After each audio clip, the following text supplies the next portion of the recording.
മലപ്പുറം ജില്ലാ trauma care Perinthalmanna station യൂണിറ്റിന്റെ വാർഷിക ജനറൽ ബോഡി യോഗം നടന്നു. തെളിച്ചമുള്ള കാഴ്ചയ്ക്ക് കരുതലുമായി എന്നും global eye hospital and vision therapy centre near SBI Karuvarakundu road, Melattur. രാവിലെ 10 മണിയോട് കൂടെ കരയിൽ ബസ് സ്റ്റാൻഡ് പരിസരത്ത് വെച്ച് നടന്ന പരിപാടി പെരിന്തൽമണ്ണ നഗരസഭാ ചെയർപേഴ്സൺ നസീറ ടീച്ചർ ഉദ്ഘാടനം ചെയ്തു. പെരിന്തൽമണ്ണ തഹസിൽദാർ ഹാരിസ് കപൂർ മുഖ്യാതിഥിയായ ചടങ്ങിൽ യൂണിറ്റിലെ പ്രവർത്തകരെയും വിവിധ മേഖലയിൽ നിന്നുള്ള കാരുണ്യ പ്രവർത്തകരെയും ആദരിച്ചു. ട്രോമ കെയറിന്റെ പ്രവർത്തനങ്ങൾക്ക് ഊർജം നൽകുന്നതിനു വേണ്ടി നാലകത്ത് ഗ്രാനൈറ്റ് യൂണിറ്റിനായി നൽകിയ വിവിധ രക്ഷാപ്രവർത്തന ഉപകരണങ്ങൾ പെരിന്തൽമണ്ണ ഡെപ്യൂട്ടി തഹസിൽദാർ മണികണ്ഠൻ യൂണിറ്റിന് കൈമാറി. നഗരസഭ പ്രതിപക്ഷ നേതാവ് പച്ചീരി ഫാറൂഖ് മുഖ്യപ്രഭാഷണം നടത്തി. Unit leader Shuhaib Mattaya report അവതരിപ്പിച്ചു.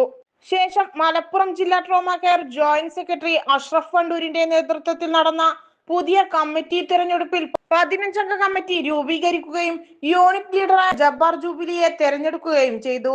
യൂണിറ്റ് പ്രസിഡന്റ് ഷഫീദ് പാതായിക്കര അധ്യക്ഷത വഹിച്ച യോഗത്തിൽ റഹീസ് കുറ്റീരി സ്വാഗതം പറഞ്ഞു.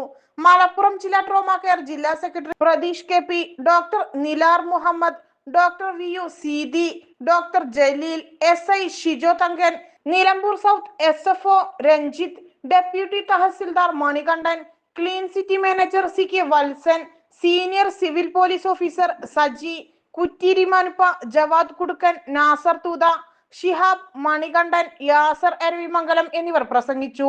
യൂണിറ്റ് വനിതാ കോർഡിനേറ്റർ അമ്പിളി ജിജൻ നന്ദി പറഞ്ഞു.